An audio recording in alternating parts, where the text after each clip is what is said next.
and Fishes Food Bank, and probably 2 or 3 times a year I get the opportunity to fill the sermon spot at churches. But something I have noticed is that there is one day of the year that I am most likely to be asked to speak. Can you guess which Sunday that is? Time Change Sunday. And I have the stats to back it up. Pre-COVID, I spoke on Changeover Sunday 5 out of 6 Sundays pre-COVID. And then COVID hit, and it didn't happen. And this is the first Sunday since COVID that I have been asked. So Sulin is implementing that tradition again. As I mentioned, I am with Loaves and Fishes Food Bank, and when you hear that name, you probably think of the food bank piece, and you think about the work we do to feed those who are less fortunate. And then you hear the part Loaves and Fishes, and you go, oh yes, because it's a Christian organization or it has a Christian history. And what I would like to do today is actually look at that name, Loaves and Fishes, and see what that name tells us about the work that we do. Because I think the most important thing about our name is the Loaves and Fishes part. Because the fact that we are loaves and fishes informs everything we do. And in fact, I think it is that name, Loaves and Fishes, that is the central piece to our success that we have had in terms of feeding the poor and hungry of our community. So to do that, I would like to look at the passage of the feeding of the 5,000 from Matthew chapter 14. You've heard it all before, but I invite you to listen to it again. Now when Jesus heard this, he withdrew from there in a boat to a desolate place by himself. But then the crowds heard it. They followed him on foot from the towns. When he went ashore, he saw a great crowd, and he had compassion on them and healed their sick. Now when it was evening, the disciples came to him and said, "This is a desolate place, and the day is now over. Send the crowds away to go into the villages and buy food for themselves." But Jesus said, "They need not go away. You give them something to eat." They said to him, "We have only 5 loaves here and 2 fish." And he said, "Bring them here to me." And he ordered the crowds to sit down on the grass, and taking the 5 loaves and 2 fish, he looked up to heaven and said a blessing. Then he broke the loaves and gave them to the disciples, and the disciples gave them to the crowds.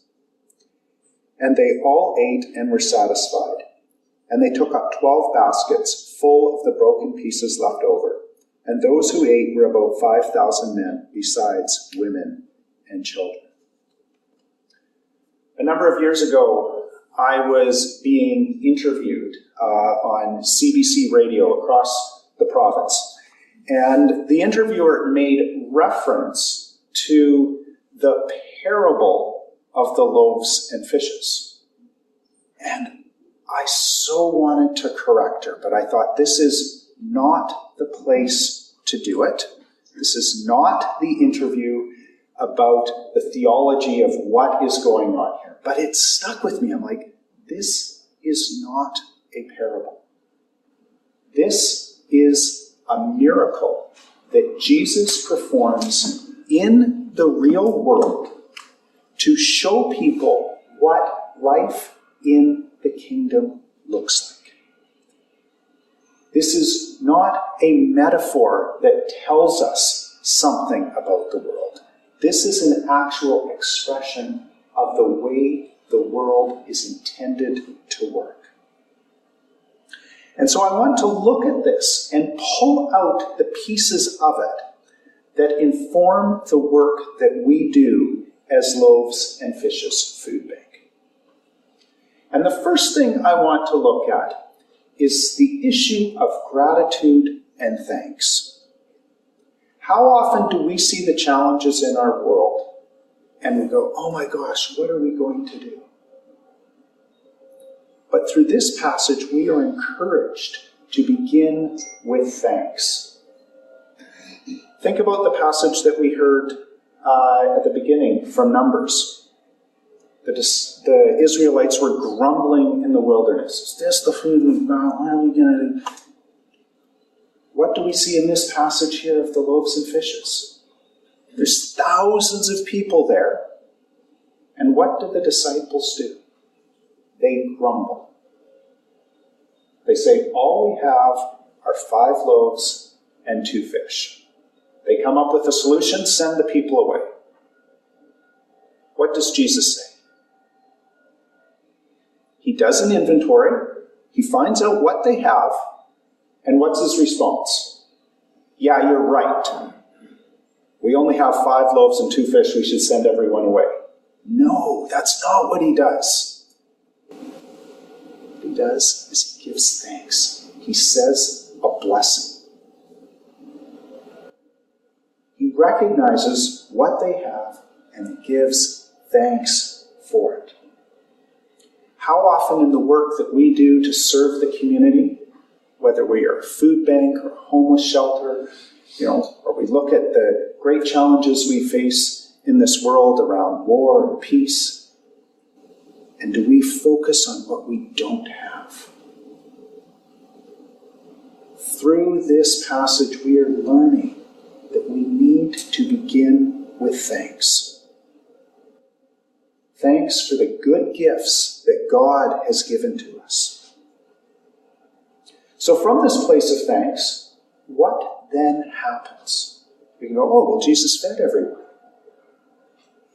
But is that what the passage says?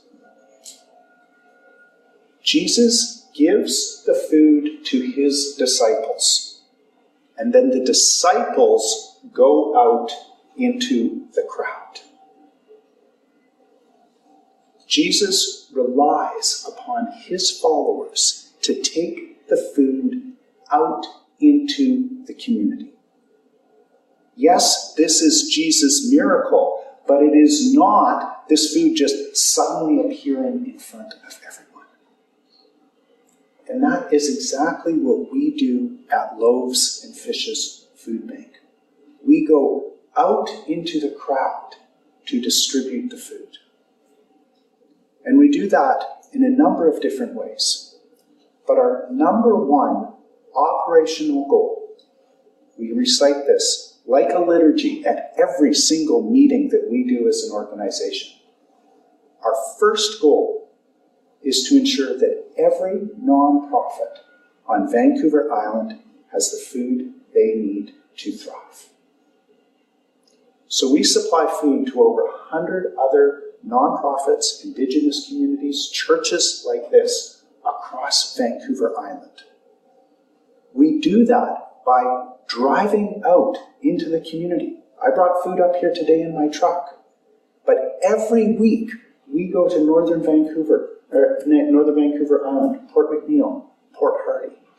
Once a month we are out to Tassus, Zeballos, Gold River, going to these remote communities, to go out into the crowd to distribute the food. 7 days a week, we're out to Port Alberni. Again, going out to distribute the food.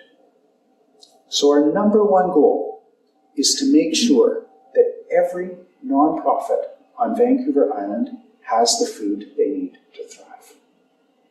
Our second goal, again related to getting the food out, is to make sure that there is a Loaves and Fishes free food market in every community that needs it. So our free food markets are what you think of when you think of a food bank. These are places where people can come and they can choose the food that they want to go home or they want to take home to eat. So we operate 13 of these free food markets in the Central Island area. We also operate 3 of these on the North Island up in Port Hardy. These are operations that we run, that we have systematized, that we have figured out as an efficient way to supply food to people in need. So we get the food out to people. But if we're going to get that food out, we have to get that food from somewhere. And so when we look at this passage from Matthew, we are struck by the fact that there is an abundance of food available. They start with 5 loaves and 2 fish. They feed thousands of people, and then they collect 12 baskets of food left over. There is an abundance out there. Now, this is not some miracle that happened 2,000 years ago and is dead and is done. This is a miracle that continues to happen today. You have likely heard of a huge amount of food waste that we generate here in the Western world. It's estimated that upwards of half the food we produce never actually gets consumed by people. And there are all different ways that the food gets wasted. Some of it doesn't even get off the farm. Some of it's lost in transportation. Some of it gets thrown out of the grocery store. And then some of it just gets thrown out at our own homes. We just don't get to all the food that's in our fridge. It's estimated that 300 pounds a year is wasted per person. If you do the math on this, and I don't know the population here in the Comox Valley, so I'm going to give you the stats from Nanaimo. But if you do that just in Nanaimo, it works out to over $300 million worth of food in just Nanaimo. It's a crazy amount of food that's there. So what does Loaves and Fishes Food Bank do about it? We go out and we access food that is getting thrown out. And the way we do that is we partner with local grocery stores to accept everything that they are throwing out. So our trucks are on the road 7 days a week, going as far south as Chemainus and Ladysmith. Throughout Nanaimo, we are out to Port Alberni 7 days a week, Nanoose, Parksville 7 days a week, and on stat holidays, we're even up here in the Comox Valley, picking up food. We bring all of that food back to our warehouse in Nanaimo. We sort it to its highest and best use. So the food that's good, we make available to people. The food that's not so good goes to farm animals. Food that the farm animals don't want, we compost. And then as a last resort, it will go to the landfill. The results of this program are nothing short of staggering. Prior to launching this program, in 2011, we sourced and distributed about $800,000 worth of food. Last year was over $8.5 million worth of food. And there is still more food out there. We want to make sure that it is not wasted. But it is not just at the retail level. As we have built the infrastructure to access this abundance of food locally, we have been able to tap into national and even international sources of food. So Sue Lynn mentioned that I brought up some ice cream. So it's a package about like this big, and it's got 8 little packages of raspberry peanut butter ice cream. Do you know where that came from? 16 pallets of that. So pallets like this high, 4 feet by 4 feet. 16 pallets of that came out of Oregon. There was a supplier there that had it. They needed it to go somewhere. They would pay for the shipping. They just needed a place that would receive it. Put her hand up and said, "We'll take it." You get 16 pallets of ice cream, you have a problem. But it is a good problem to have. And so how often do we look out at the world and we see problems of scarcity? We have chosen the problems of abundance. They're just as hard, if not harder, than the problems of scarcity, but they are problems nonetheless. But we are committed to solving those problems, to addressing them, to making sure people have food to eat. So in conclusion, may we have the wisdom to always be thankful. This miracle here shows us that great things are possible when we begin with thanks. May we have the courage to boldly step out and serve our community. When we face challenges, we can want to retract into ourselves. But let us be courageous. Let us step out. Let us help those who are less vulnerable. And when we do that, may we anticipate that God is going to do something great. And that is what we are seeing at Loaves and Fishes Food Bank. We are thankful, we are courageous, and we are anticipating that God is going to continue to do something great. Amen?